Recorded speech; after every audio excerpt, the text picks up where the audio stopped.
Yes, What a sir. day! What a day! What a day. What a day! What a MFing day! Hmm. Oh man. Well, it's Wednesday. Yeah, it is You know, Wednesday, right? it's not. It's Right. not Tuesday. We just All popping right. for him. Yeah, it's not Tuesday. It's Wednesday. We in the building till Yeah. technical difficulties threw the algorithm off. We must have threw off the feng shui. Um, we in the building, man. You see what it is. I hope you see what it is. Down in Sports Talk, myself, left-handed, right here. All right. Y'all to bear my ubiquitous co-host is in the building. My co-D is in the house. And then What's we going got on? Mr. SEC in the house. Will Walker representing that Oklahoma Sooner. Yeah, You know what I yeah. mean? They made a turn somewhere and ended up in the SEC. Crazy. They made it into the land of the sharks. Once was top. Now it's time to Uh, test the water. yeah, I mean, up in the Big 12, you guys was upper echelon. Now y'all in the SEC, are y'all just one of the guys in the SEC? Are you guys just fillers Yeah. left left over there having some technical problems? But Yeah, you know, man, they over here disrespecting me, man. but Well, my man, when Oklahoma Sooners now going to be a part of the SEC they're along gonna with test the water. Texas. You know, Yeah. that's a crazy move. That's a They are. bold You, move. yeah, but You know? y'all, they always said that they could beat the SEC. Now we really finna see. Yeah, yeah. And what I was telling left behind the scenes is these are games that we always look forward to seeing, but we never get the chance unless it's a bowl game or they're making a run in the national title. So now these just gonna be regular games for Oklahoma. Oklahoma, Alabama, Oklahoma, LSU, Oklahoma, Texas A&M, Oklahoma, Georgia, Oklahoma, Ole Texas. Miss, Mississippi State. Yeah. Oklahoma, Texas is going to be an SEC game now. Like, I Yeah, a know. regular game. you know It's what a I regular mean? game. Like, It's not a you know what I'm rivalry. saying? Like, to me, when I get it, and you said it, it's all about the cash rules, everything. You know what I mean? But again, at the end of the day, man, tradition, gets thrown out the window. And don't tell me nothing about it because they're making a money grab. Everybody's making a money grab, right? So even this, that's what we was talking about behind the scenes. You knew who was in what conference. Right. Now, every game, and we talked about the SEC. We've been talking about the SEC been, cannibalizing each other for years. Yeah, Right. On the football tip, now yeah, and Oklahoma, these now they got new bitches blood. jumping in the belly of the beast. I ain't mad at y'all. I'm not mad. Y'all jumping right in. Jumping Y'all, in the y'all belly of jumping the right in the beast, deep man. end. You know what this Yeah, is? in the deep end. This is a measuring stick. You say you so good, But I mean, we're gonna see how good you are. why does Oklahoma need a measuring stick? Yeah, Oklahoma's been one of the top schools forever. yeah. We Yeah. we have seen Yeah. them. They have been proven. Yeah, we know Oklahoma's Good. not no just come up on the scene and Yeah, was doing they're good. not Oklahoma got a long history, B. yeah, they're not You they're know what not I like mean? TCU. Right. Just Right, right, newly right, in the right. mix. Like I Boise mean, State or Oklahoma. something. You know what I Yeah, mean? we look Yeah. at Oklahoma. I mean, George Mason is they you know went what I'm from saying? they South went from Dakota Kyler State. Murray, Baker Right. Mayfield, Jalen Hurts, like star quarterbacks came from there. Number one draft Correct. picks, first round picks. So I just don't get the move. I know it's about the money. We know it's about the money, but I feel like when you are at the top in your own conference, Right. and now you move to another conference where now you're here, and now you're like here, because you got beast after beast after After beast. beast after beast after beast. And so Yeah, I'm gonna ask you this, Windwalker. You down there in Big 12, Mhm. well, used to be Big 12 country. yeah, right now You know what I mean? SEC One more country year. now. One more year. One more year. Right. I mean, you know what I mean? And again, what is the thought? Like people that, you have your people that say, well, they should stay Big 12 or the move is for the better. Is that a step up for Oklahoma or is it like a step, is it a step back? Because joining the conference that's already lit, man, is. Well, they think it would help with, this is what they saying on the news, it's helping with the recruiting. They getting a different recruiting class, they saying it's giving them more exposure. I say, well, how much exposure do you need? Right. I said, how much exposure do you need? Right. You already exposed. Hey, big bro. Nobody knows about the wishbone. Come on, nobody man. knows about Barry Switzer. Come on, man. They know about nobody knows about Jamel Holloway. Nobody knows about Baker Mayfield. Yeah. You don't even have to, Billy Sims. Marcus Debris. Just the last three quarterbacks, like Hurts, Mayfield, and Kyler Murray. Like, what do you mean they need help with recruitment? Heisman's. All Heisman. Yeah, like what are we missing? What are we missing that they need more exposure? Multiple Big 12 championships. Right. What are we missing? Championships. In football, like, what are you talking about? Football, national champions in basketball, all that. Like, what are you talking about? More softball. It's a softball. All of that. Baseball. So why? So, as a representative of Oklahoma University of Oklahoma Sooners, why does OU need more exposure? Mr. Windwalker, could you please explain? I don't know. Let's see. National champs in gymnastics this year. The national champs. Yeah. The national champs in softball. Softball killed it. Listen, all that's cool. You know what? You know what they're gonna say to that? All of that is cool, but it don't mean nothing now. Now you ain't got no SEC titles. Zero. You can't bring that over here. That's what I'm saying with Walker, man. Like you can't bring that over. Who cares about that? When you brought up a great point because now that Oklahoma softball team now they gotta face you on LSU. LSU on a regular, on a regular, killing it. Yeah, on a regular, you ain't just gotta beat them 3 games to win the series. No, you gotta play them on a regular. Home and away. Yeah, there you go, home and away. That's crazy. Like I just started it. I'm like, wow. I'm like, Oklahoma had a great run in the softball World Series. I said, but wait a minute, LSU was out there killing it. And now they got to face them several times next season. Like that's crazy. I mean, you get what you wish for, yo. Down in Sportstalk, man, we are in the building. You got myself, left-handed at RM Des on Twitter. You got Yada Bear in the building. My Code D is in the house as always, and we got Windwalker, Mr. Big 12/SEC in the house. 50th anniversary of hip hop. We do our little thing over here. You know what I mean? Have a little conversation. Oh, we're going overtime tonight, y'all. We're giving y'all the Hump Day vibe.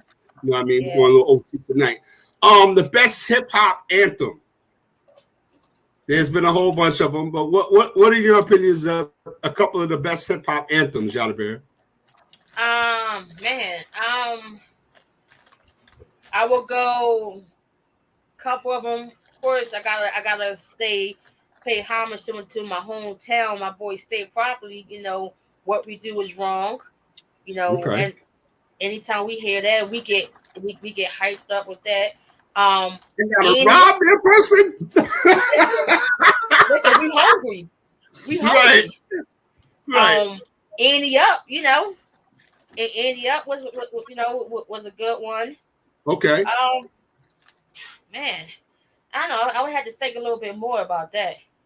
All right. I mean, you could throw them in because this is what we're doing. This is this week's vibe, best hip hop anthem. Windwalker, give me a couple hip hop anthems. Stop. Drop, shut them down, open up shop. Nice. Oh, no, how Rough Riders roll. All right. Hip hop parade. Yo. Oh, yeah, there you Hey, yo, hey. That's what's You up. know what it is. All right. He took one of mine, but it's all good. Yeah, hip hop. Great minds I'm think alike. gonna take it to the West Coast. I got 5 on it. That's one of my joints. Oh right yeah, there. yeah. Oh, And the other joint is related, and it kind of starts off with the KRS One verse, and then it goes, "Wake up in the morning, got the yearning for herb." That's, you know what I mean. Shout out to Channel Live, word up Hakeem Green. You know what I mean. But yeah, it's a bunch of hip hop anthems. 6 in the morning, police at my door. Ice Cube. Today a good day. Today was a good day. Yeah, today's a good day. That's a good one. All right. Yep. My man go with the iced tea 6 in the morning. You know, I didn't realize how long that song is. That song is like almost 10 minutes long, yo. He just keep going and going.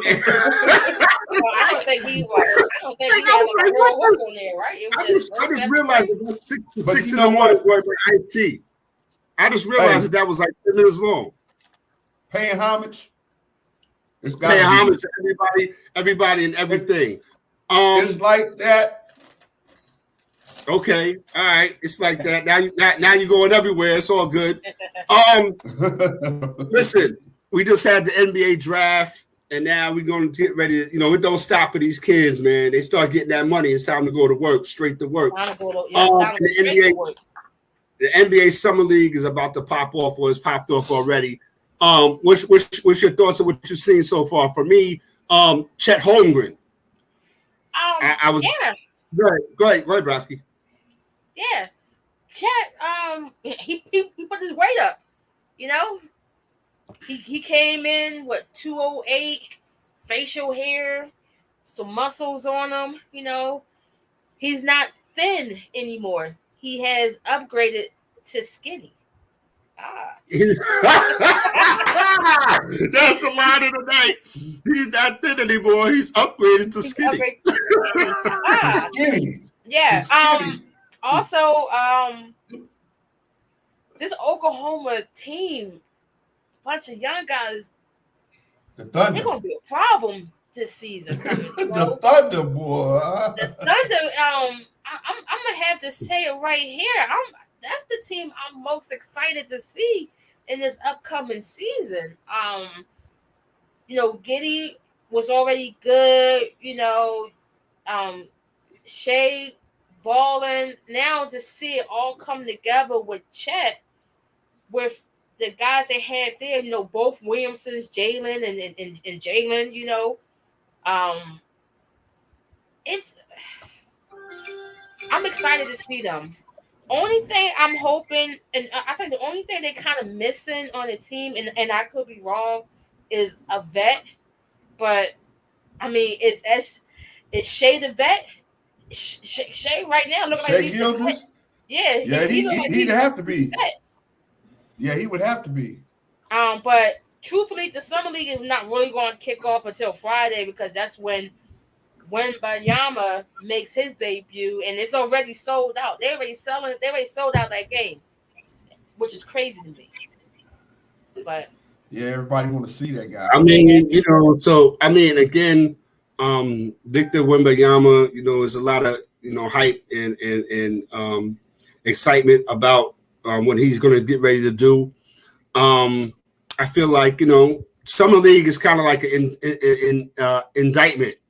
And when I say indictment, it kind of indicates what you're going to see, hopefully.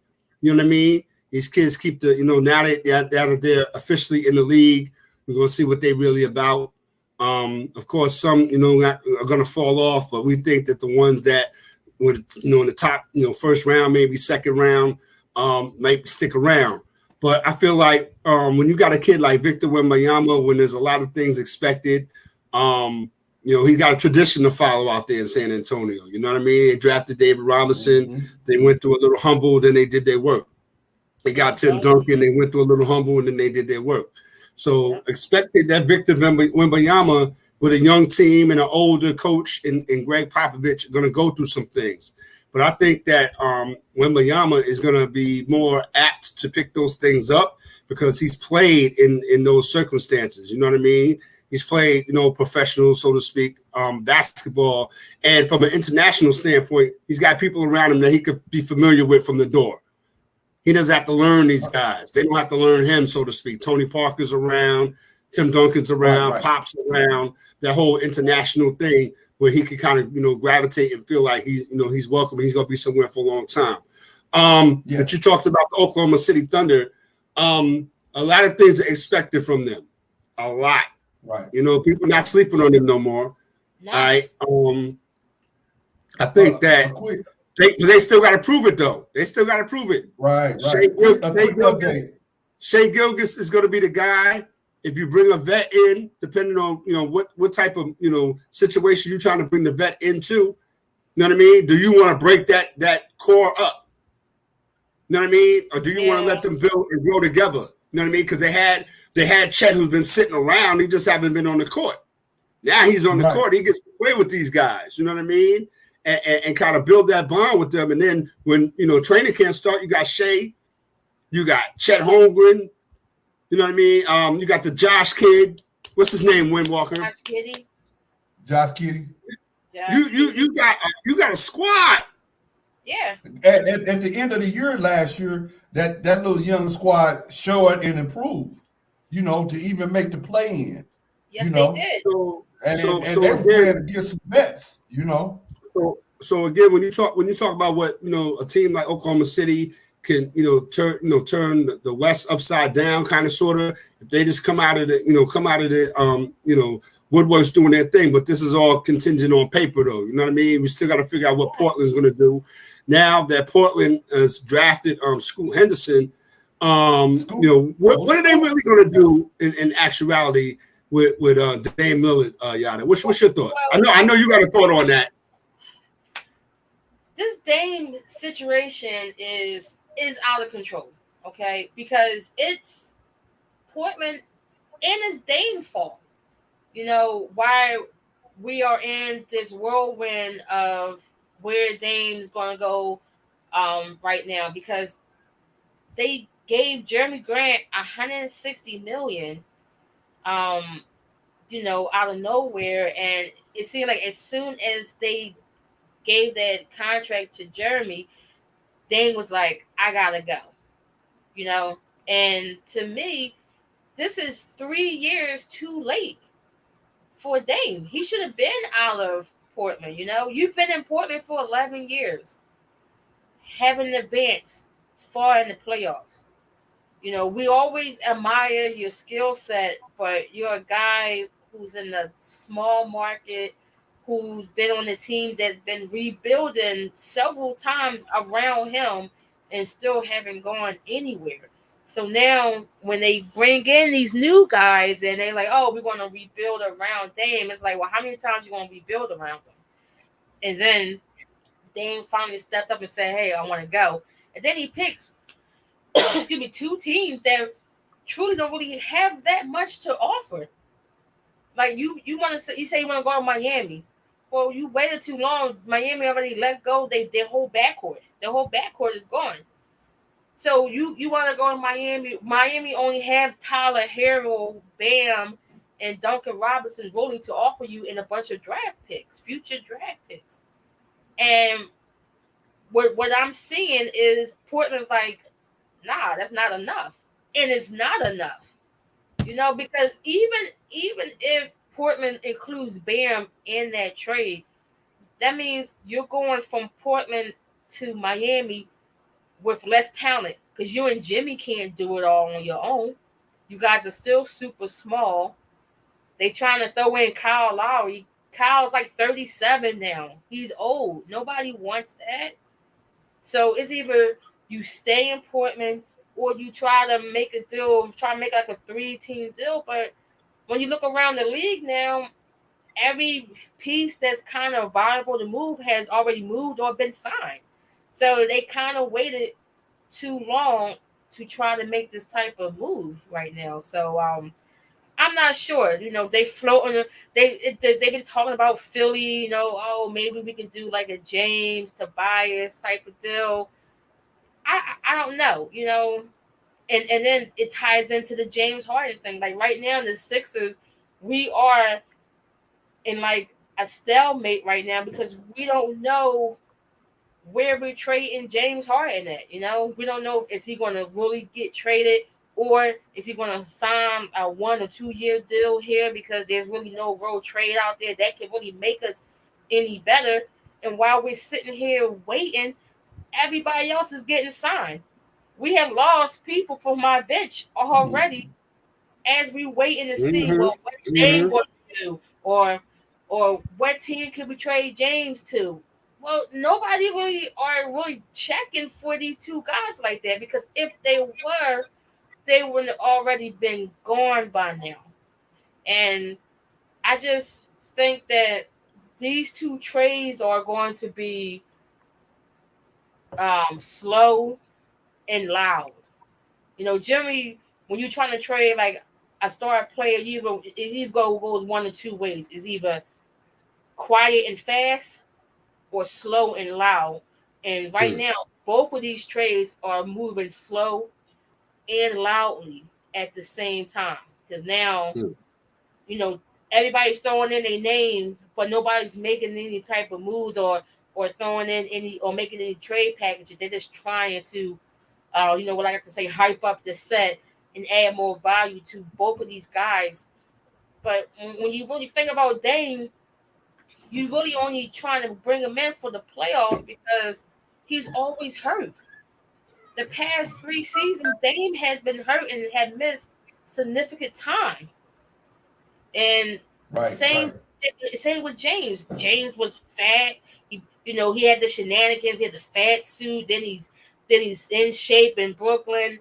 Then he don't want to be in Brooklyn. And then we know James' history with the playoffs, how he basically quits. It looked like he just quit on any team when there's some type of adversity in front of him. So I don't know what's going to happen. This offseason has been really, really entertaining and messy at the same time because these contracts that people are getting, some of them are crazy. Like I can't see Jeremy Grant $160 million. I can't see Dylan Brooks getting almost 50 million from Houston. Houston has signed everybody possible. It seemed like this offseason. I feel like Houston has more players on their team than anybody else in the NBA right now. Every other day I see Houston sign this player, Houston sign that player, then it signed Dylan Brooks, Fred VanVleet, Fred VanVleet. That was a surprise. And they gave him like $80 million. Yeah, Fred VanVleet, he's not worth $80 million. For three years, $80 million. I said, what? Crazy. You're Crazy. Right. You're 100% right, Yada. But just to give you a quick update on the summer league that's going on right now, the Grizzlies are playing the Thunder, and the score is 79-75, the Grizzlies. The Spurs are playing my Lakers, and the score is 38-37, the Spurs. How do you feel about your Lakers free agency? How do you feel about that? They did real good. They did real good. I agree. They did real good. I love it. They got LeBron some help. They got solid a lot players. Of help. A bunch of solid players and scorers. Yeah, and I think it was extremely important that they brought back Hachimura, D'Lo, and Austin. And then you turn around and of course Austin. And they brought in who was it? Gabe Vincent? Yeah. And then they signed who else they signed? They signed a bunch of guys too to like 1 year deals that can help them next season. But bringing back what does that all add up to? You signed a bunch of 1 year guys. It's a now that LeBron is now and never. Right. But I mean, it was now and never last year. I think it was now and never 2 years ago. Well, no, No, it's a rebuild after this year. Goodbye LeBron, goodbye AD, goodbye everybody. If it don't work, if we don't get to where we're trying to get to, we dismantle it and start over. I think That's what I I see. think I think last year was all about him breaking the record. I think this Right. year I think this year the way they start off the off season is about trying to make a final push with LeBron because we can see the proof is in the making. That he has maybe this year, maybe this year, maybe next And, year. and, Who and, knows? and that's an 8 point fund. Yeah, I mean, oh, they brought in a kid, Torian Prince. They picked up Cam Oh, Reddish. oh, I I like like Cam Prince. Reddish. I like You know? Reddish and Prince. I like Prince. I like Yep, Prince and they and still Reddish. got Vanderbilt there. So I mean, it's gonna be they got a pretty good team. They just got them a team that's going to have to compete with Oklahoma City, right? With whatever's left in Portland, right? San Antonio, Wait a minute. right? So Right. wait a minute. So what you're telling me, Left, is that they built a team that's able to compete with the bottom half of the Western Conference Finals, right?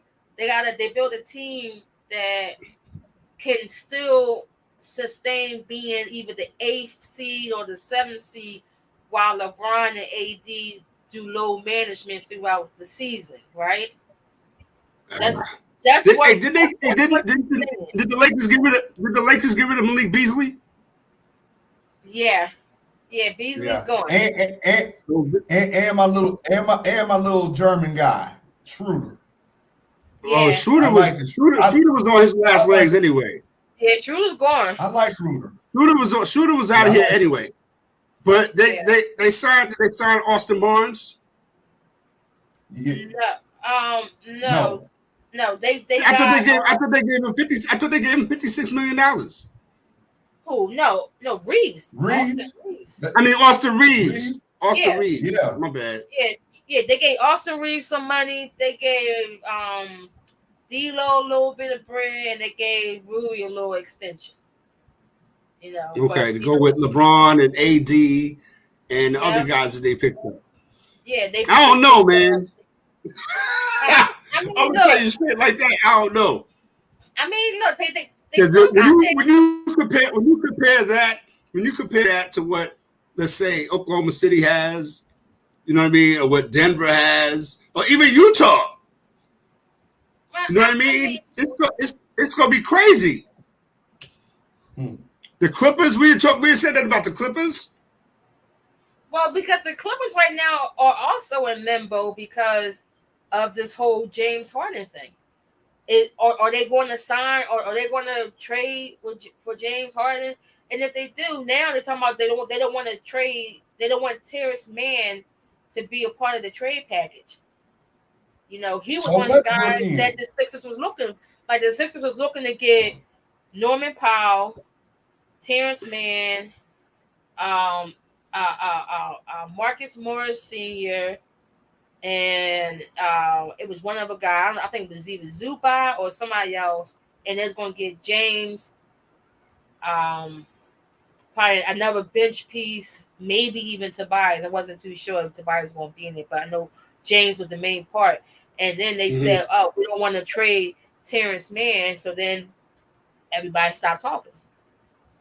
Just like It was how over right with. now the Sixers are saying Maxey is unavailable. Because Why is that? they see Maxey as the future, and which I do too. I like looking at the stats. And, From and, my the re- and I hold your thought. The reason why I said why is that is because he should be way farther along than he is, but for reasons that we all know, why he's not farther along than he is, and that's why he's well, undeveloped. And you're right. but see, I can't say that because I'm gonna go into my analytical bag. Mm-hmm. When we compare year 3 Damian Lillard versus year 3 Maxey, they are basically identical. identical stats. So I can't say that he should be further along when he's right along with a quote unquote superstar of this league right now. You know, he's right there. They are just about identical, averaging year 3 Dame was averaging about 22 points a game. Maxey averaging about 21, 22 points a game. Same amount of assists. Was Dame the focal point of those squads? But Maxey is in the focal point of this squad Yes, also. that's where you separate the English from the Dutch. But and like you said, the stats are the same. Dame, no, year 3 of Dame, he wasn't a focal point because Lamar LA was still there. He was the man. LaMarcus Aldridge? Yes, he was still there. So just like how Maxey is not the focal point. So and was Portland a playoff team? No. Okay. No. All right. Not at all. So I see what you're saying. I see what you're saying. So yeah, I see that's what you're saying. Yeah, so that's why they're saying, you know, any type of move to be made straight up with Portland will have to involve Maxey, because that's what they're going to want to say. Any team that we talk to right now about getting like a star, one of their stars, right? Anybody that's decent, right? The first person gonna come out their mouth is, "Well, we want Maxey." And truthfully, I don't want to see Maxey go, but if he do have to go, I understand, because now we are working with a time frame with Joel Embiid. His window is closing quickly. You know, he's been in this league for almost 8 years now. I don't think Max is gonna move. Several injuries, you know, and his window is closing fast for us to even try to win a championship with Joel. So if he has to go, I get it, but do I want him to go? I don't. I don't want him to go at all. I don't think he'll move. Yeah, I don't think Tyrese Maxey will be moving. He's gonna stay there. He's one of y'all's good guards. And so you say so what you're saying is Embiid will leave before Tyrese Maxey? Yes. I think okay. I think Embiid, I think we probably have a good 2 more years with him before he say he wants to go. I think this season and next season is very critical for the Sixers franchise. Because if we don't get this right by moving James and getting some type of piece, if we make this move and we just get a bunch of folks and it's horrible, I have a feeling the following summer we're going to be talking about Joel leaving the Sixers. So they have to get this correct. And like everybody's here is like ready to move on from my man, what's his name? The coach? The power forward. The power forward, Tobias. Everybody's so quick to move on from Tobias Harris. But my thing is, I'm like, slow down a little bit, because now we have a coach here who is able to form role players into stars. Look what he did. Look what he did in Toronto. Nobody was talking about Pascal Siakam. He an all-star, a champion. Listen, Fred VanVleet just got $80 million. We just talked about that win. Nobody was taking Fred VanVleet.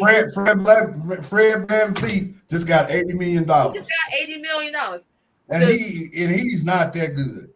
He's a role player. The trade value for OG Anunoby is ridiculous. They trade them. They want 3 first-round picks from whoever want him. And like, see what?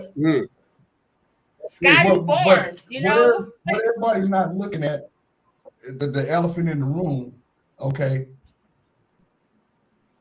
Like some of the hurt players, let's look at their status and what we're going to do to make some trade. Some of them hurt players need to be traded, throwing some of them packages. You know, like they say to Claw, he always hurt.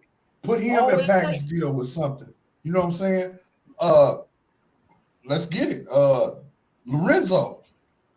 Oh, Lonzo. He out for the whole season. They put a disability clause on him. They getting $10 million back from him. So you telling me at what? We like 26, 27 that he's disabled? That's crazy. And then his brother turned around and just signed a $260 million contract with Charlotte Hornets. Mike Jordan said, before I walk out the door here, sign this contract, young boy. Sign this.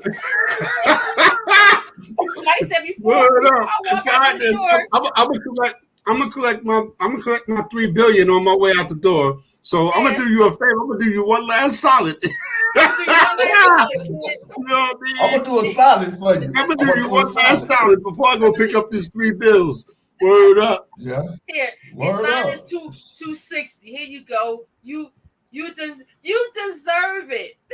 I'm gonna leave you something. Merry Christmas.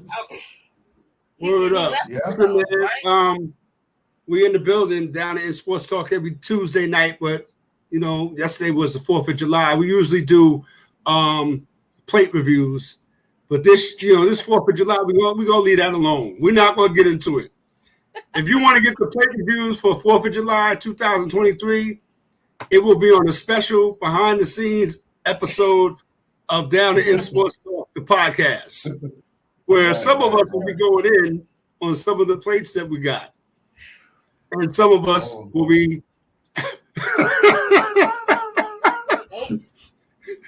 Story Yada Bear. Keep my name. But now we in the building, man. We bugging out. We having some fun with it, man. Hope everybody had a safe 4th of July and all that. Hey, Yada, a moment of silence, man. For I heard about what happened in Philly. Word up. You know what I mean? So that was right around my people's way, my right there. So that is crazy. The world is going crazy, Yada, and my condolences too. I tell folks all the time. That's why I stay in the crib. You can't even sit on your step and enjoy your evening. But not to dwell on it or nothing. But we was just indiscriminately just shooting at people. That's just crazy. They said my man came in there. He was prepared. He had a vest on. He had a rifle. He had some handguns, and he was just going ham. But they said a couple of people was busting back at him, so they wasn't trying to go down. That's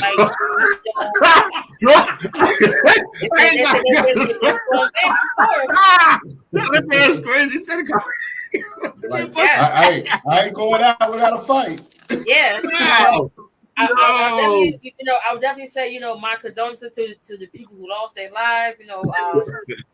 Two kids got hit, but they didn't lose their lives. Thank goodness. But yeah, it's crazy down these streets, And big ups to the people that was busting back. Yeah, hey, straight up, big ups. Listen, man. You can't go out. You can't go out like that, right? If you listen. You'd rather be caught, what do you say, need it and not have it and have it and not need it. You know what I mean? Exactly. So again, you got the UWAP on you like that lady in Chicago. You know what I mean? Hey, so listen, anything can happen at any time. You got to be ready for the shit when it pop off. Hey, best to be caught with it than without. Yeah, and absolutely. Hey, just another little tidbit. Hey, Yada, we threw y'all that Mamba, that Mo Bamba. We threw that to you. You threw that Mo Bamba at us? Oh yeah. And what happened to didn't Orlando waive Bobo? Yes, they did. Yes, they did. Yeah, they got rid of Bobo. Listen, we gotta sign somebody. Like our free agency, we signed Pat Beverly. There we go. Yeah. Hell out of here. The hell out of here. I'm just gonna say this. I'm gonna say this about the Knicks, and we're gonna move on to the NFL. Oh, wait a minute. Villanova Knicks, the New York Villanova. I mean, the Villanova Knicks. Villanova. Yeah. So again, I like it. Hopefully that he can continue that dog play that he was showing when he was at Golden State and when he was at Milwaukee doing his thing. Obi Toppin. Obi Toppin, the first domino to fall. You know what I'm saying? I've been saying it for a couple of years now. Who they gonna let go of or who they gonna keep? You know what I mean? So Obi y'all should have let go. Huh? You know who y'all should have let go. I ain't gonna say that. Why you gotta do Julius Randle like that? Why you gotta do Julius? He's right. He's right. He had 56 points at the Garden. What he do in the playoffs? And he had 56. He had 56 injuries during the playoffs. Yeah. Like I think that they keeping Julius Randle around for the sake of keeping him around. Like again, he's supposed to be the quote unquote focal point of the team. I don't get it because the last 2 years he may have given you nice regular season numbers, comeback player of the year award numbers and all that. But in the playoffs, he didn't. He had no show against Atlanta. He had a half a show against Miami. You know what I mean? So again, if I was to wake up tomorrow morning and saw that Julius Randle was no longer on the Knicks, I'd be all right. Hey, I'd be all right. He played on a bum ankle against Cleveland. You know. People play on bum shit all the time. Broken fingers, all kind of shit. So what I'm getting is there's no love for Julius Randle. He should have been gone.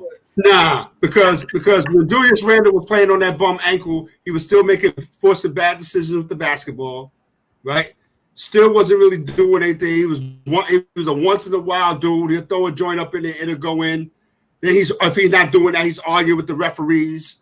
You know what I mean? He's not really contributing like he's supposed to contribute as a leader. He made a couple of shots here and there. You know what I mean? But his ankle, come on now. You know, either you're going to show up or you're not. Huh? He looked like he was lost in space. For real. But anyway, hold up. Before we leave from basketball real quick, what do y'all feel? How do y'all feel about the new rule about flopping? To get technical foul free throws if you get caught flopping. Yeah. Well, they're gonna spend another 2 or 3 minutes breaking down the replay and trying to decide whether it was a flop or not. Yeah. And if the coaches win the challenge, they don't lose it. They get another one. You like that? If they win it, listen. If you're going to challenge a flop, you better be right. Okay.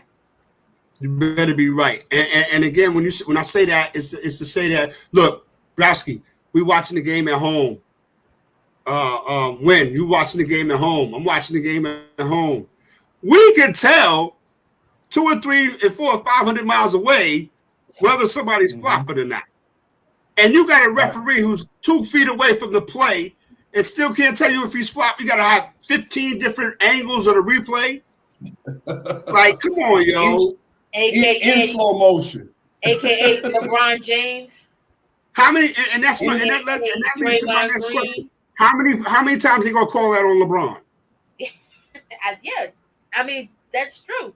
How many times you gonna call flopping on LeBron, and how many free throws you gonna be giving up?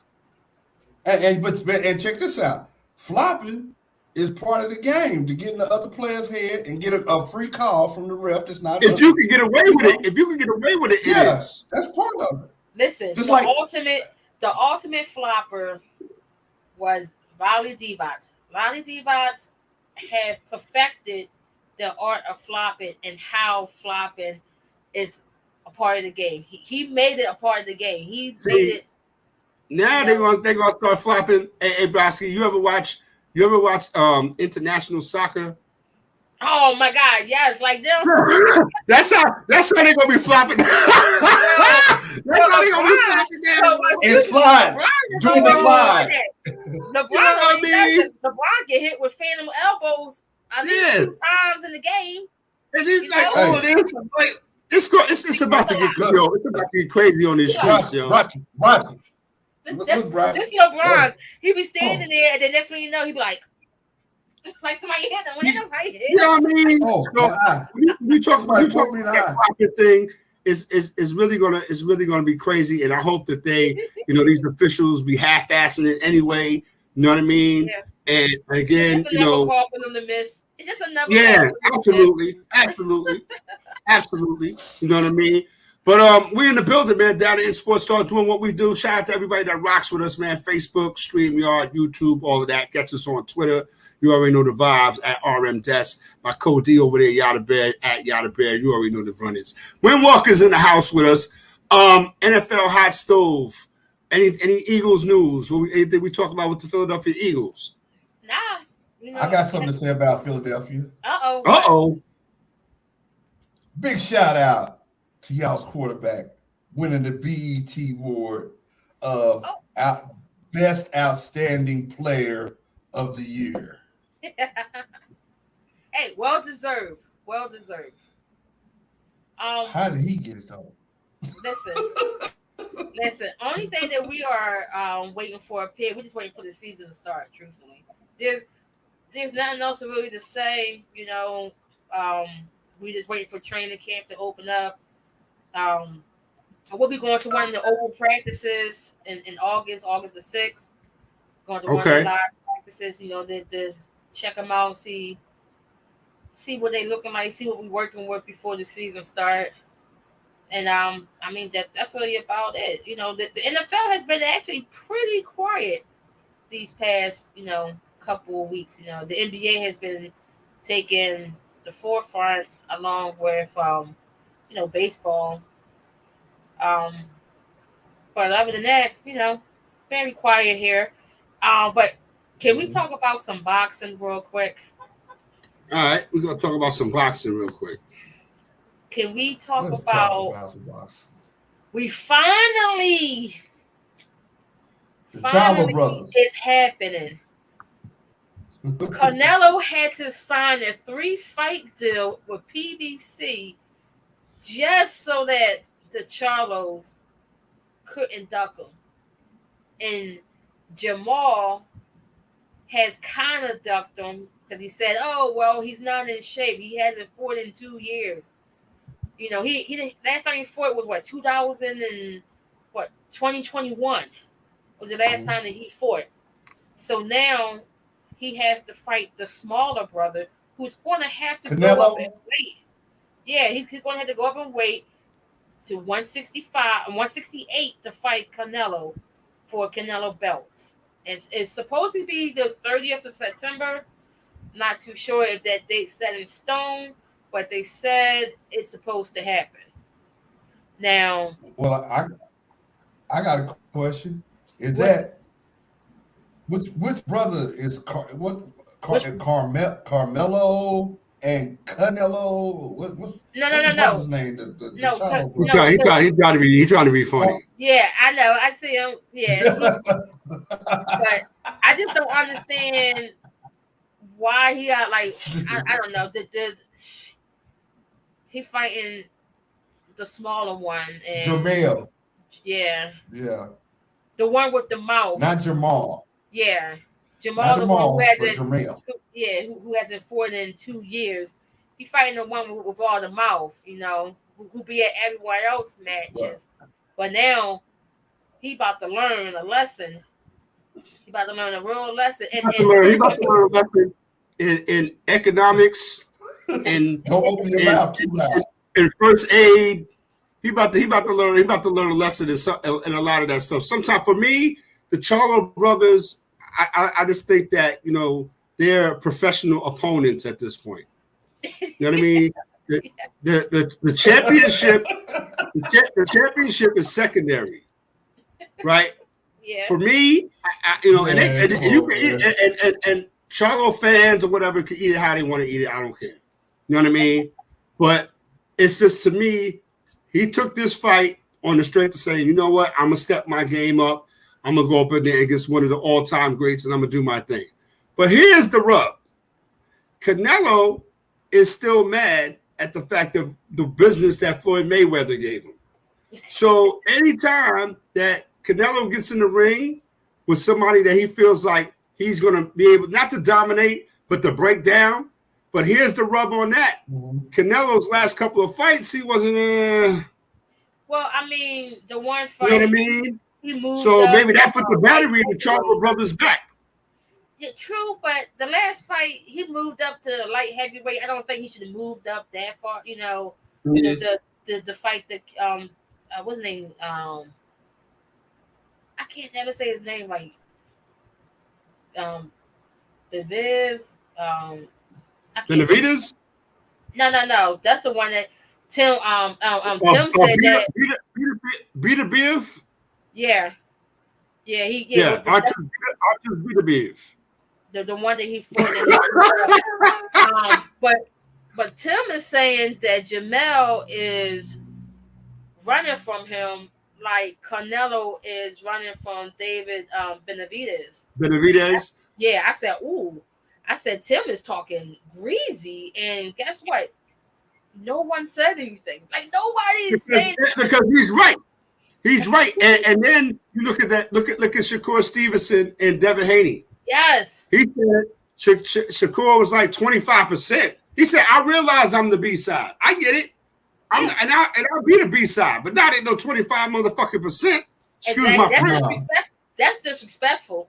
And I think Haney more than that. Yeah, I think Haney's doing that on purpose because Haney don't want to fight him.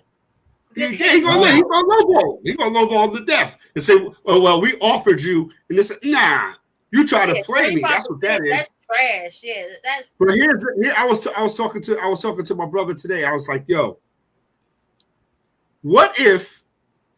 And here's the what if for the week, y'all. We do that what if thing over here. What if Shakur took the 25? And then beat him? Beat Devin Haney within an inch of his life.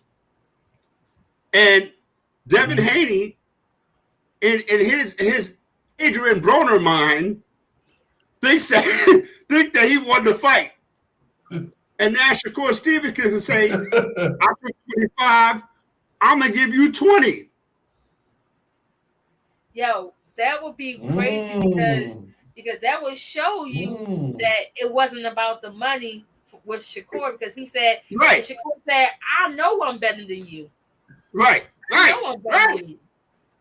Because I just want to give you an A-whooping. Right. Did he take it? Nah, this and that, the third. But Shakur Stevenson is nice. And Shakur Stevenson, no, he could beat him. He could beat him. Yeah. So, and I'm not trying to, count nobody's pockets and nothing like that. But at the end of the day, if you get 25%, he gets 75, going in and beat him up. You know what I mean? And then now you can call the shot. Because again, at the end of the day, I see Stevenson really working Devin Haney over. But still, he wants to get him bad too, yo. He want to get him bad. 25, he's still gonna get a nice purse at 25. Yeah, but I see what you're saying. But Devin Haney just wants to be able to say, "Look, I'm offering you this. I know you're not going to take it." And then so he could, we was ready to fight. And all right. That's exactly what he's doing. He was like, "Oh, I put the deal out there. You the one that turned it down." Yeah. Right. So if he bumping up the third, here's the other thing with that. Shakur's like, I already know I'm the B-side. I know. I got it. I got this. It ain't even about that with me. Do me right numbers wise. Let me get in this ring. Get your pay-per-view streaming money together. I'm gonna beat your ass. I'm gonna take and then if you want, you can do it after you take this lesson. Yeah, look, I'm gonna beat your ass, take the belts, and then you can move up. Then you can, then you can do whatever you do. But if you want these belts back, you already know what it is. I'm giving you 15. I'm giving you 15. What if he bump it up to 30? You think that would be the time to go and say, let's go? Nah. And you know what? If you know what that would say, if he bumped it to 30, he would realize that he was wrong in offering him 25. Yeah, that's still wrong, man. 30 that's still wrong. Because Shakur Stevenson ain't a scrub. His name draws weight also. Right. You know? It's just 50-50. But and people want to see this. Yeah. This is what people want to see. If Devin Haney I think if Devin Haney says 60-40, I think he might take it. 60. Yeah, I think That'd be 60 cool. 40 here That'd be take cool. it. I think if he jumped out the you see Bowski, ain't none of us over here stupid. You will offer me 25%, knowing that number is insane. Mm-hmm. So you're gonna make me chase you around and say, nah, I'm not doing that. You already know what the vibes is over here. You already know. We're gonna go back and forth for months. Like, Nah, I'm not doing that with you because I already know what it is. Now, if you'd have jumped out the window and said, okay, I'll fight you. I'm the A side, blah, blah, blah, whoop-de-woo, 60-40. He would have jumped at it. You'd have jumped. Let's go. Yeah. Let's get it. And he was still sure that was low. And I was still thinking 75-25 to slap in the face. That's the insult, yo. Yeah. Yeah. That's an insult to Shakur Stevenson. Yeah. It is. Yeah, it really is. What do you guys think about the kid Gerald Anderson? Gerard Anderson. Oh, man. Oh, Anderson? Yeah. Big baby. Anderson, it took 10 rounds. It took 10 rounds. Is he the future? Is he the future of the heavyweights? If he's the future of the heavyweights, I don't want to see no more heavyweights. Hey, it took him 10 rounds to get Martin. Yo, yeah, I said the same thing. I said that was to me, Big Baby looked real awkward. Like, yeah. I don't understand. Like Charles Martin, I don't know if he was just in there to get the money or just get a nice workout or whatever. He was there for the paycheck. He was hitting him with some stuff.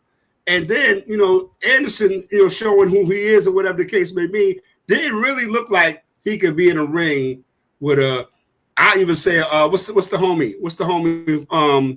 Not Deontay Wilder, the other dude. The English dude. Who, Louise? No, Anthony Joshua. T.O.? Oh, Joshua? No, he can't be in the ring. He don't deserve to be in the ring with none of them Anthony Joshuas, none of those dudes. He ain't ready for that. You know what I mean? And again, I don't see what people see. I don't see what people see in him. I don't get it. Y'all tell me. Y'all talk to me because I don't get it. That was his first 10-round fight ever. Yes, you know that? Yeah, that's the first time he went 10. But then if he'd have fought somebody that was with the shits, it would have been his last 10-round fight. But then he scored a knockdown on Martin. What, in the second round? Was it the second round? Yeah, I mean, second round. Yeah, but I mean, Martin was supposed to be like, just a dude to get a little workout to look good against. Did he look good against Martin? Nope.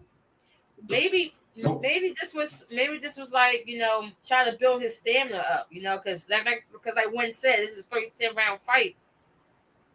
Maybe. I mean, maybe he never went to distance. Build his stamina. But that's his first. What's your thoughts on did we talk about Inoue and Stephen Fulton? No, we didn't talk about them yet. No. Yeah. What about they talking about Wilder versus Ruiz? They said who cares about that? Who cares about Wilder versus Ruiz? Nobody cares about that, man. I wish Deontay Wilder. I wish Deontay Wilder all the luck in the world. You know what I mean? And again, at the end of the day, for me, he's been exposed. If somebody comes in there and does what they're supposed to do against this dude, they'll beat him. Now, if he comes in there and shows some skills, because right now he's not a boxer to me. He's a puncher. He's a guy that wants to get you in there, touch you up, then land a big right hand and put you to sleep. Ain't nothing wrong with that. But when you get up in the ring against somebody who's defensive minded and can eat those shots, and it's gonna make you work and tire you out, like I don't know, man. And Andy Ruiz, man. You know what I mean? He beat Anthony Joshua, and he beat Anthony Joshua, and yeah. But see, Joshua's gonna fight August 12th, but they don't even know who he's fighting. And therein lies the fucking problem. Excuse my French. Therein lies the problem. I mean, like, why are you hyping these dudes up? They don't even want to fight each other. You don't even know who you're gonna fight, when you're gonna fight, where you're gonna fight. Do you know why you fighting besides the money? That's the only thing is for the money. Well, they got him scheduled in London for August 12th. Yeah, and the thing is, nobody want to see Anthony Joshua fight anybody else except for Deontay Wilder. That's all everybody wants to see. And guess what? We probably will never get that fight ever. Because now nobody cares anymore. It's over. The hype has ran out for them two to fight with each other. Wilder. On Wilder's side, the hype has ran out. I mean, Everybody Anthony Joshua is a bum too. Anthony Joshua is a bum. I'm about to say Anthony Joshua a bum too, and you know what? Anthony Joshua is a bum too. I can't mess with Anthony Joshua like that because Anthony Joshua is just trying to try to keep his name in the mix. But one day he could get a big giant payday against Tyson Fury or Derek Chisora or somebody like that. He's not that dude, man. I don't know. And that's just me. Yeah. Usyk and all that. You know what I mean? Usyk is the only fight. Like the only heavyweight fight we should be seeing is Fury and Usyk. Like it's nobody else. We need this unified the belt. Even in that class. You're right. Even in that class, there's nobody in that class. It's nobody. You're 100% nobody. Right. We just need this unification belt. We need this fight, unify the belts, and then let it just be one champion. I'm sorry in a way, and we just I brought it up, and it just kind of completely got steamrolled over. But it's all to the good. In a way, and Stephen Fulton, like nobody's really talking about Fulton and giving him that much of a chance, huh? Yeah, they not giving him any chance at all. What you say, bro?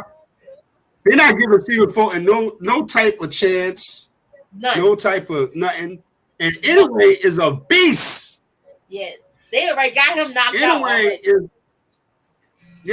They got him knocked out already. So, I mean, again, I think if Stephen Fulton can kind of even like go past 6 rounds, you know what I mean? It'll be a victory for him. Because in a way, this dude, I don't know if you've seen him fight, but this dude is no bigger than a toothpick, and he is laying them down. He's laying them out. They got people saying he's laying them down in like the 3rd or 4th round. They say they got 3rd or 4th round. Getting them out of here. Yep. So I agree. I think if Fulton goes past 6 rounds, that's a victory on his own. Yeah. If he goes past 6 rounds, and they saying that Fulton is nice, and I'm like, they said that about they said Ryan Garcia was nice, and then I watched a couple of his fights. I was like, They said Rolly Romero's fight too was nice too. Rolly Romero was a joke. Rolly Romero is a joke. He's just a dude that. He's a dude to set up to take the fall.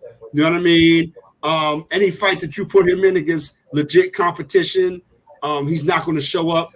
And again, that fight with the older gentleman, and I'm putting that nicely as I can. The older gentleman that proved everything. That was he was beating Rolly Romero. He was beating Rolly Romero up, and I challenge anybody who's a Rolly Romero supporter to say otherwise on Twitter, Facebook, StreamYard, YouTube, Instagram, and any platform. Tell me Rolly Romero had a chance. Yeah, he was beating him up, and then he got saved by the refs. He got saved by the referee. Roddy Group saved. They must have gave him a nice envelope in the back and said, "Hey, if you see him getting in trouble, just stop the fight." And, just step in and stop the fight. That's crazy. This is your cut. Yeah, this is how we do it. This is how we do it over here. Did nobody see nothing? He's got to win. Give him nice little handshake. There you go. Hey, there you go. You know what I'm saying? And here's the key. It's a Benz in the 3rd row. It's a Benz in the 3rd row on the upper parking deck. And you see that lady right. You see that lady right over there with the dress on. Yeah, she got the keys. Yeah, all right. Yeah, make that happen. Make that happen. Make that happen. You know what I mean? Let's talk about your girl. Oh. Yeah, let's talk about your girl, Savannah. how Savannah Marshall. how she beat the brakes off of her. Yeah, man. That was wrong. That was so wrong. Why they set her up like that? Francine was talking wild on Twitter too. She was talking wild on Twitter, as she should. You know what I mean? But if you can't go in there and hold that down, then you know. What? She beat it in the first fight. Huh? She beat it in the first fight. Just a rematch. Well, what have you done for me lately? Savannah yeah. Yeah. What have you done for me lately? You know what I'm saying? That was the past. She was like, I don't remember that. Boop, boop, boop, boop, boop. Yo, she. And what's her name? I can't remember her name. What is her name? The champion. Oh God. What's her name, yo? Clarissa Shields. So Clarissa? Yo. Did you see Layla Ali said that Clarissa Shields talked to her about sparring? Yeah. I need Layla to stay out the ring. I need Layla to go to some Cub Scout meetings or some Brownie meetings or some choir practice or something, because she don't want no problems. Yeah, I need her to stay doing her cooking shows and stuff like that. Listen, Browski, Windwalker. I had a 15-minute conversation with myself about Layla Ali. Word is bond. I had a 15-minute conversation with myself about Layla Ali. Like, first of all, Layla Ali, great, person and all of this. Fighter, she did her numbers, but the what's the thing called the NBA? Load management. Right. She was about to take on some load management with Ann Wolf. Yeah. Instead of getting with Ann Wolf, she got married to what was the homie, Curtis Conway, used to play wide receiver for the Bears. Yeah. Right. She got married to Curtis Conway. She did her family thing. Yeah. Anything to avoid Ann Wolf, because Ann Wolf was not playing. Yo, Ann Wolf was like, I'm gonna knock her head off. Ann Wolf was like, I said, Layla, don't do it. Layla, please don't do it. Don't do it. Don't do it. Don't do it. Ann Wolf looked like she's been through a lot in life. Okay.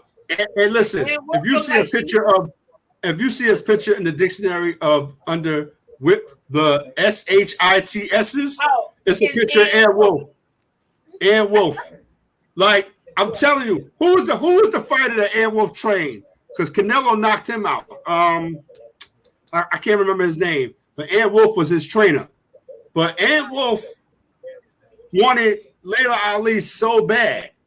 Yeah. And Layla Ali was like, nah, son. Yeah. That's how you listen, Win. That's how you say nah, son, without saying nah, son. Yeah. You know what I'm saying? It was was it James Kirkland? James Kirkland? Yes. She trained James Kirkland. Yeah. And Kirkland was a beast until he got starched by Canelo. But yeah. And that's the way Ann Wolf would have starched Layla Ali. Word up. Yes. I'm telling you. Exactly. I'm telling you. Exactly. Joe Frazier, George Foreman, Ken Norton, all of them wouldn't have had nothing on that. I didn't want that for Layla Ali. I didn't want that for her. Listen, she was down goes Ali. Down goes Ali. Did you see the video? Did you see the video of when Ann Wolf knocked out the lady in the championship fight? Did you see that? Go YouTube that. What was that? That was was that I forgot the name when she was fighting. Was it or was But it?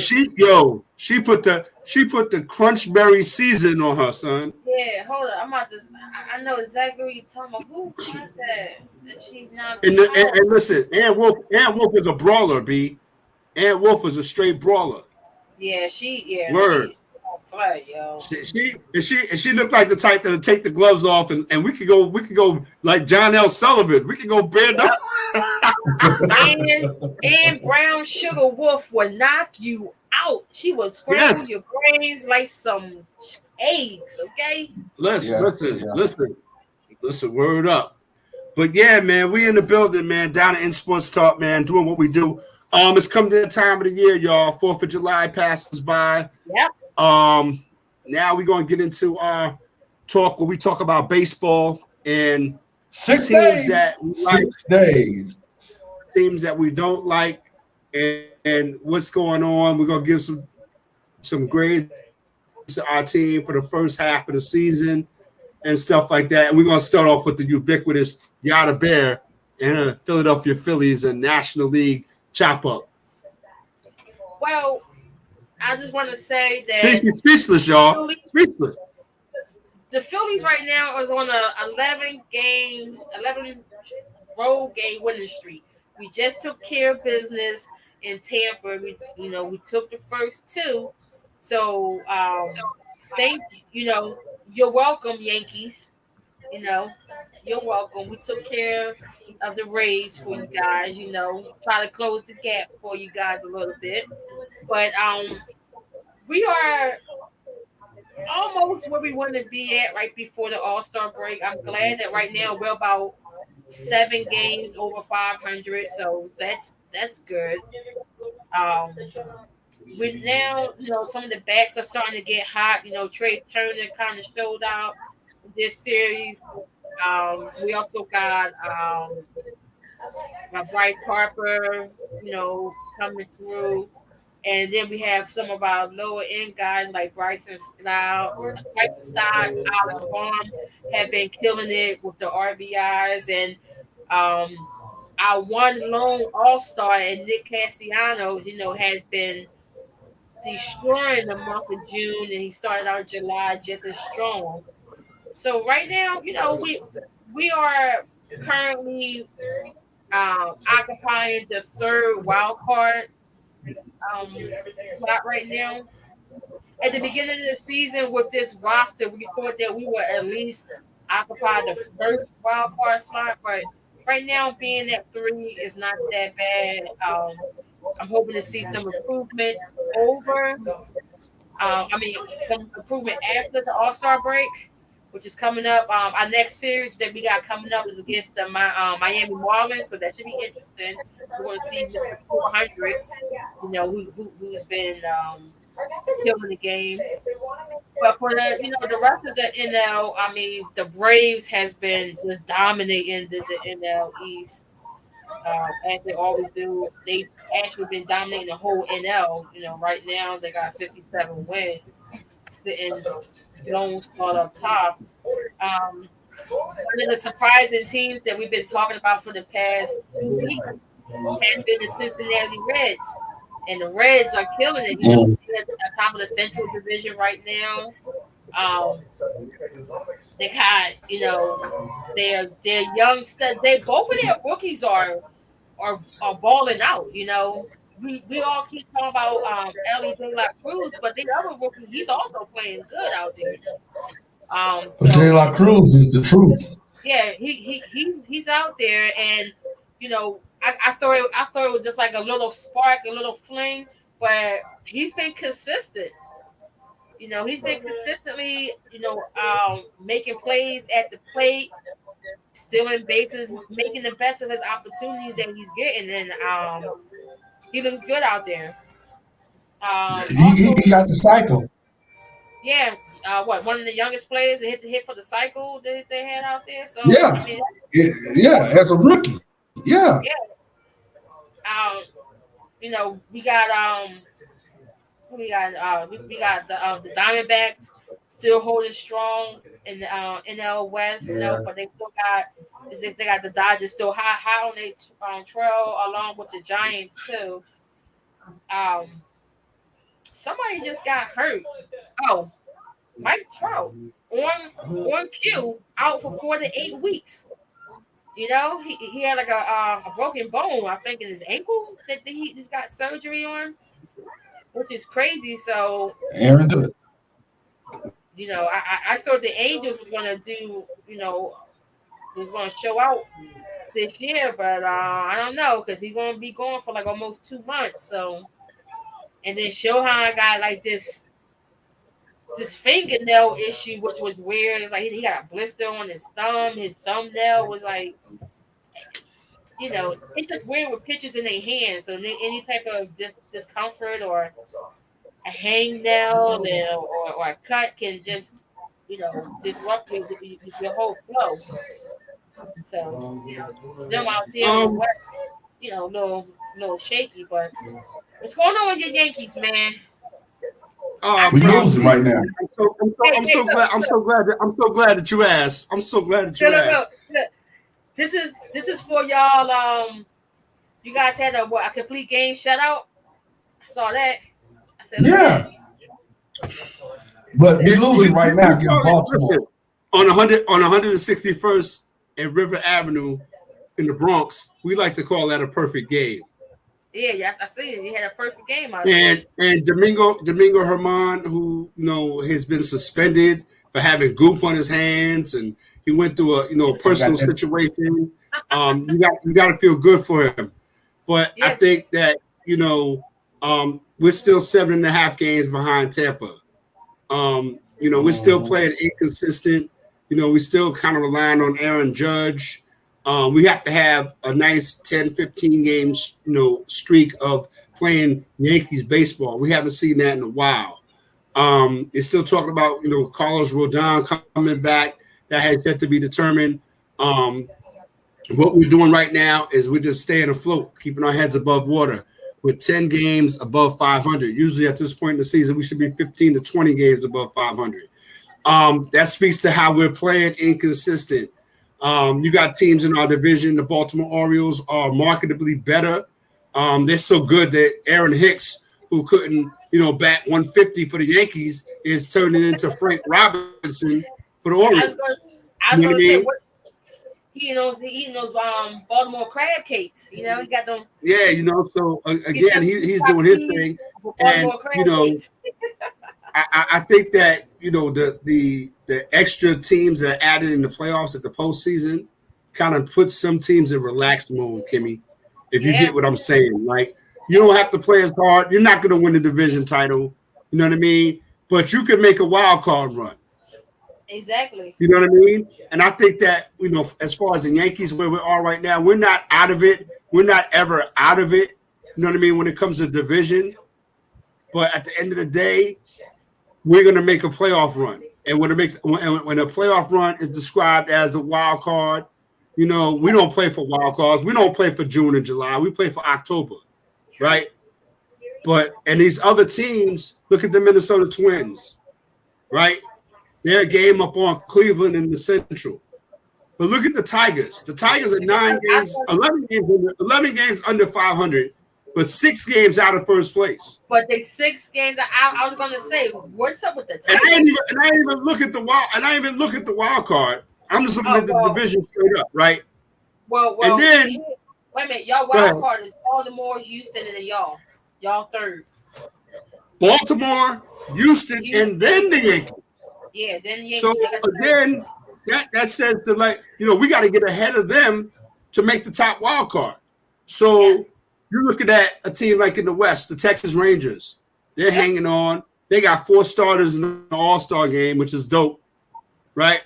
Mm-hmm. And again, I think they're giving the Houston Astros all they can handle right now. Yes, they are. And the Angels, we don't know what we're doing with them. And and then the Seattle Mariners, really? Homeboy Party Life, shout out to him. He's from Seattle. And he stands his ground. He stands on the square about his Mariners. But come on, man. When the Mariners was rocking, they had Ichiro, Randy Johnson, Ken Griffey Jr., Jay Taylor. Ken Griffey Jr., yeah. Omar Vizquel. They had a squad, but I'm just saying these Mariners have a good team, but they just let the Rangers come and pass them by. The National League, right? Yeah. It's all about the Atlanta Braves. It's all about the Braves are killing the whole East. They play some good ball. Like the one thing I'll say about the Braves, because since we see them a lot, what the Braves do so well is they capitalize on everybody's mistakes, and then they hardly make any mistakes. Right. They hit when they need to hit. The pitching is consistent. They always make the right plays on defense. It's like, it's crazy, and it's been that way consistently for years. It's like the Braves versus everybody else. They're beating the crap out of Cleveland right now in the bottom of the 8th, 6-0. That's always. They beat the crap. I mean, again, you look at Atlanta. 9 out of the last 10 games they won. You know what I mean? And Acuna Jr. and Ozzie Albies and all those guys. Olsen. You know what I mean? And all those guys. I mean, again, they're giving. It's so bad in the National League East. The Marlins are in second place. Yeah, man. The Marlins. The Miami Marlins are in second place. But see, now let me tell you something about the Marlins, and this is what I always knew about them. They will start off hot, extra like how they are right now, extremely hot, and then in the second half of the season, they start to fizzle out. The closer we get to September, watch the lower they go. It's always like that with the Marlins. That's why, like, when I see them, I'm not afraid of the Marlins. Like, I feel like, we can catch the Marlins. We're about to see the Marlins in the next couple of days. That's going to be a tough series, and it should be a very interesting one just to see where we stack at going into the second half of the season. So I am expecting to see the Marlins be the Marlins, which is okay. That's what I'm expecting. I want to speak on what Des was talking about. The Angels, people sleeping on the Angels. What's his name? Knock it off. The Angels, it's too late. It's too late. We talked about the American League. We talked about the American League. We was talking about Trout. We was talking about Ohtani. The Angels, man, the Angels ain't gonna do that. Ohtani. But wait, Trout is out for Trout is out. Ohtani is hurt. Like, Trout gone for 8 weeks. That's what I'm saying. That dude he was doing some things, and now it's all just come crashing down. Yeah. I mean, he was bad. It depends on your definition of crashing down, because you can't just blame it on Trout and Ohtani. What happened to Anthony Rendon? He was a big free agent that he got from Washington, and he ain't do nothing yet. You don't even talk about him. He came from Washington. Gio Urshela broke his leg. Yep. Right? Yep. Joe Adele is playing like garbage.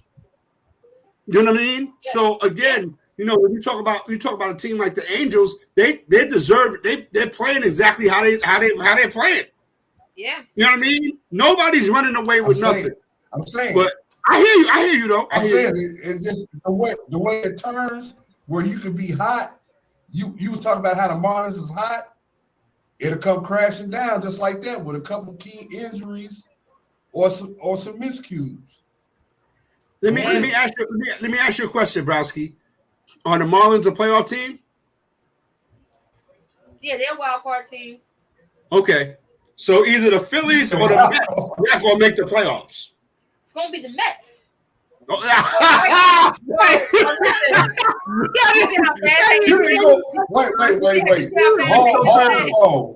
Hold the phone.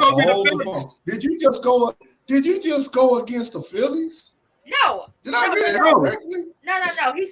He said what team not gonna make the playoffs is gonna be the Phillies or the Mets. Not gonna make. That's what I said. And I said the Mets all day. The Mets ain't making the playoffs. No. He said what team's gonna make. What team's gonna make the playoffs? Oh, you said what team was going to make the play? Oh, the Phillies. Yeah, I asked you. I said, are the Marlins a playoff team? Yeah. And you said yes.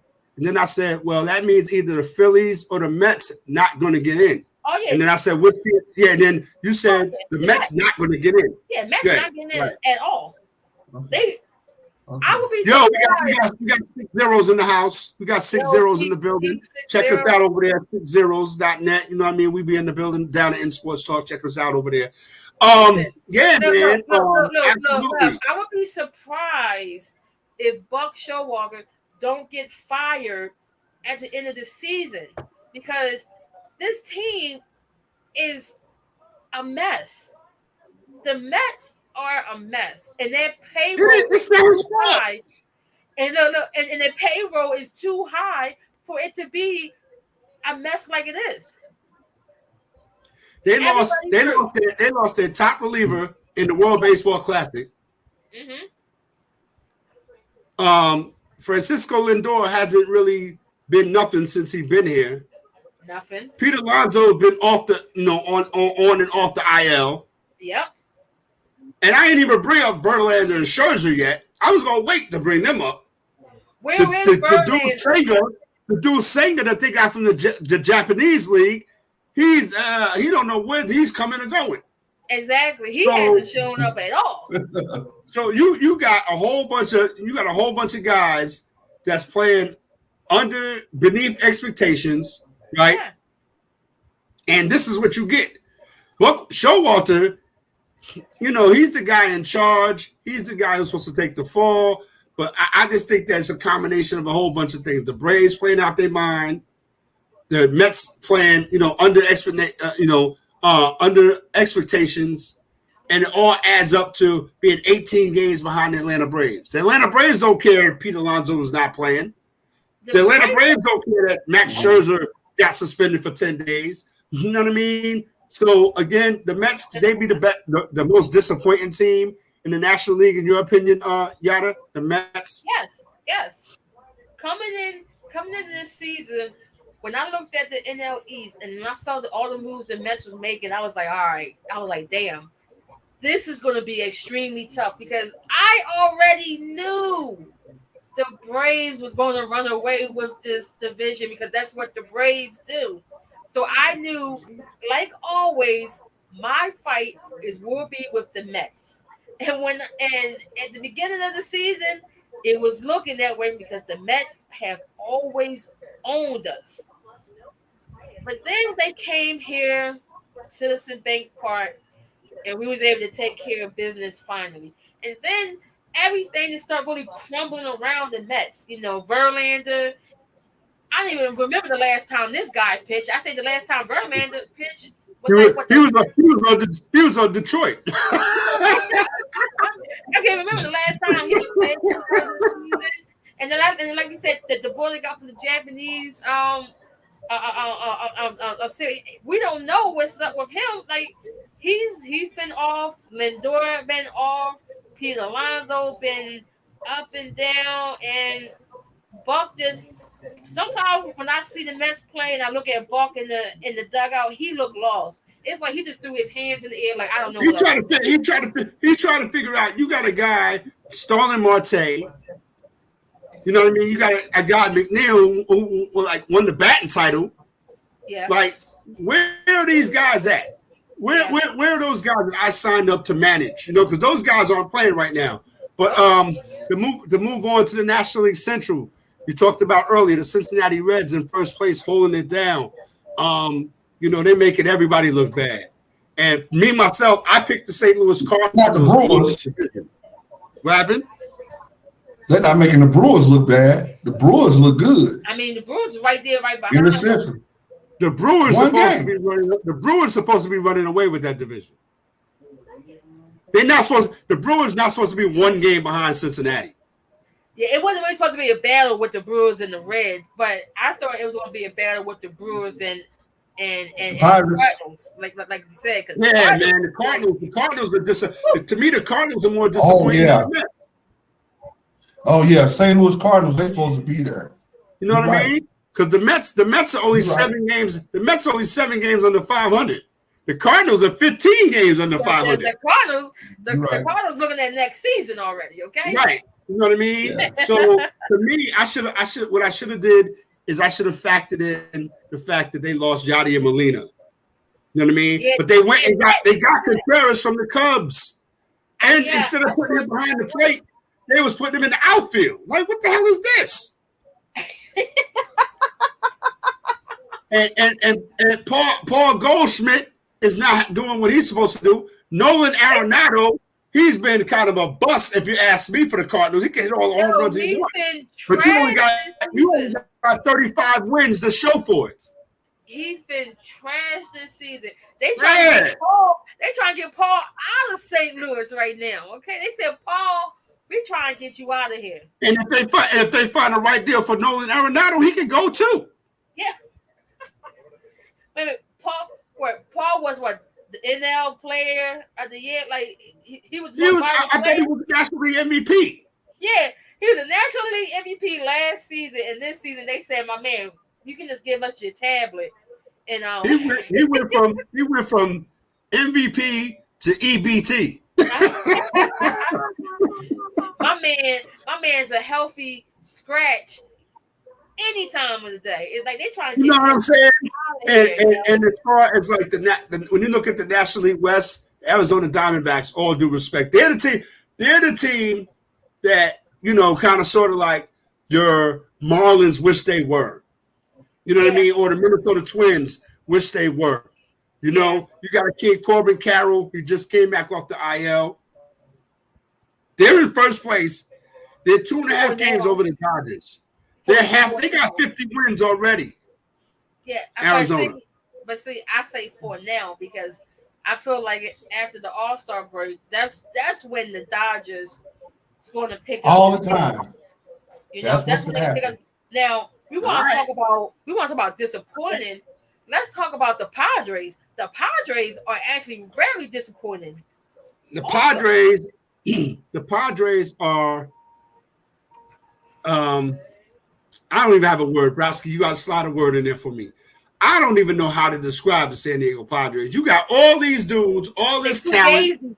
They fugazi. Fugazi. There you go. Fugazi. There you go. They got talent at every position. They got talent. They went and got more talent. Yeah. Talent came back. They went and got Xander Bogaerts. When you already had Juan Soto on top of Soto and Machado and Tatis Jr. and Blake Snell and Yu Darvish. They went and got all types of dudes. And look at them. Musgrove. You got all this talent. Cronenworth. Look at him. Look at him. These guys are 40 and 46. Like what? Horrible. What? Horrible. So again, you know, I don't know. You know, it's explanation about the Padres. You know, Yada said that they're fugazi. You know, you got the Mets, you got the Cardinals as being disappointing teams. Who's a disappointment in the American League? I mean,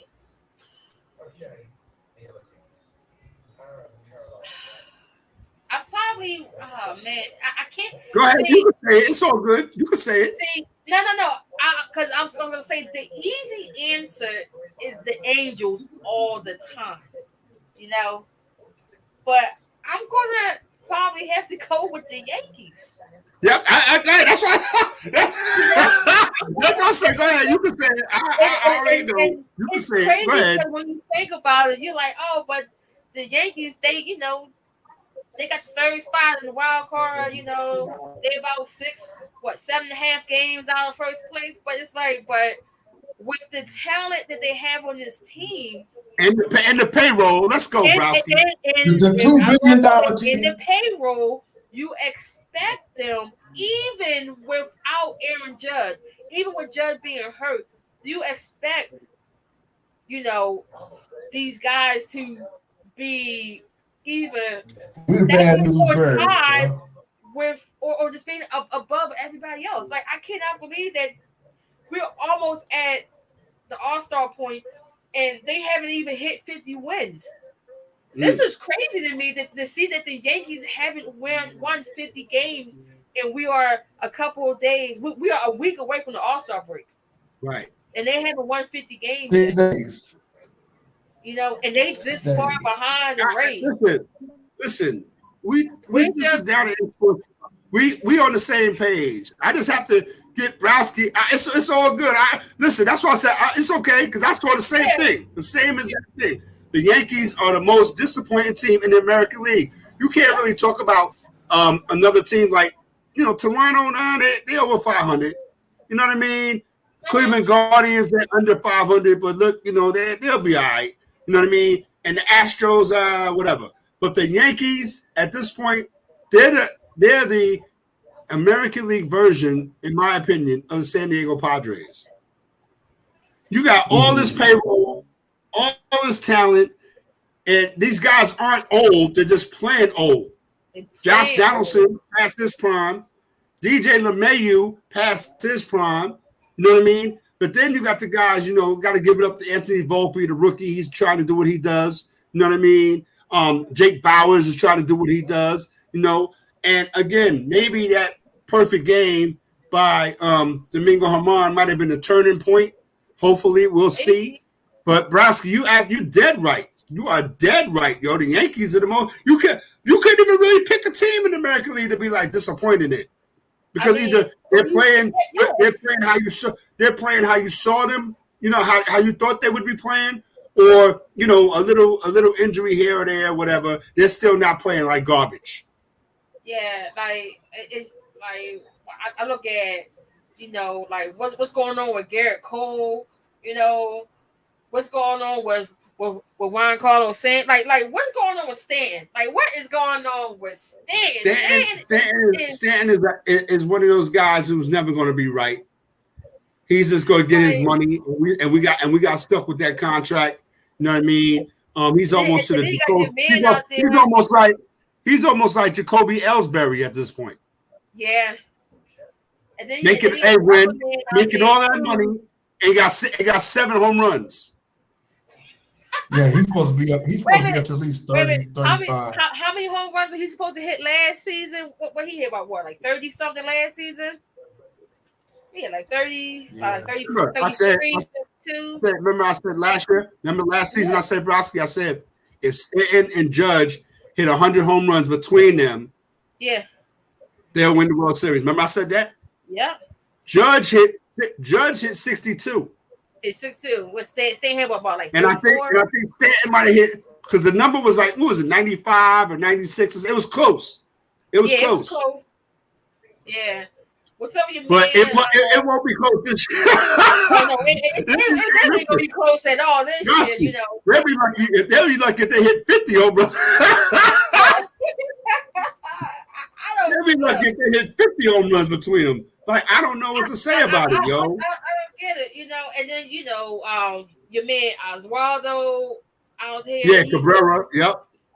Like what's happening with this guy? And again, I just think that Aaron Judge is not long for this world when it comes to the Yankees. You know what I mean? I'm thinking that the Steinbrenner situation. They're looking at somebody because it's been too long. It's been too long. Do they even have a date about when he's supposed to be coming back? Like, is it? They said. Remember we talked about it's September. Yo, they gotta make this month. It's this month and next month. Yeah, they gotta make a move by the trade deadline because the way that the trade deadline is August 1st. Yeah, so they gotta make it. They can't wait till August 1st because by the time August 1st comes, y'all could be 14 games. Y'all could be 14 games out of first place. Yeah, but I mean, at the end of the day, there's other stuff to keep us occupied. You know what I mean? Until the Yankees decide that they want to do what they need to do. Down in Sportstalk, we are in the building, man. We get ready to get up out of here. Salute to my ubiquitous Code D Yada Bear, always in the building, holding me down. And then we got the big homie Wind Walker in the spot, making it do what it do. Y'all don't go nowhere. shout out to 6 Zeros. Make sure y'all check out 6 Zeros, man. Because Twitter is about to be up out of here, so y'all might need a platform to go talk how you like to talk it. And 6zeros.net is definitely the place. And you can check out down in Sports Talk over there too. All right. Hit that like and subscribe button, y'all. We appreciate y'all. You know what I mean? All the time. You know what I'm saying? We are on YouTube. Get those subscriber numbers up. We appreciate y'all. Any last words before we get out of here, Yada? Who you got winning the home run derby? Mookie Betts. Mookie? Yeah, Mookie Betts. I'm gonna go with the hometown. Julio Rodriguez. Yeah, I want to see him bust out the Ken Griffey Jr. cleats and the jersey and channel Ken Griffey, channel in there 465. Ken Griffey. He gotta turn the hat back. You gotta turn the hat to the back. You gotta turn the hat backwards, and you gotta bring out the gold chain and channel Ken Griffey, and I want to see somebody hit 465. And throw somebody out for right field like Ichiro. Oh, whew. Whew. Now, if they could get that from that kid, they might have something. Right. Windwalker, what's good? What's good, Windwalker? Any last words before we get up out of here? I'm over here checking this out. We're in the top of the ninth with 1 out, and the score is now 6-3. he just watching the Braves score. That's what it is. We're about to get up out of here, y'all. We appreciate y'all rocking with us. Hump Day vibes in full effect. Yes. Hope everybody, talking about, what happened yesterday and, with your situations, barbecuing or whatever, enjoying family or whatever. Understand that, man. We here for each other, man. You know what I'm saying? And we want to be around to talk about, stuff and reminisce and things of that nature. So don't end up on no t-shirt. You know what I mean? That's all I gotta say. And we up out of here down in Sports Talk, y'all. We'll talk to y'all next week. Peace. Peace. Peace.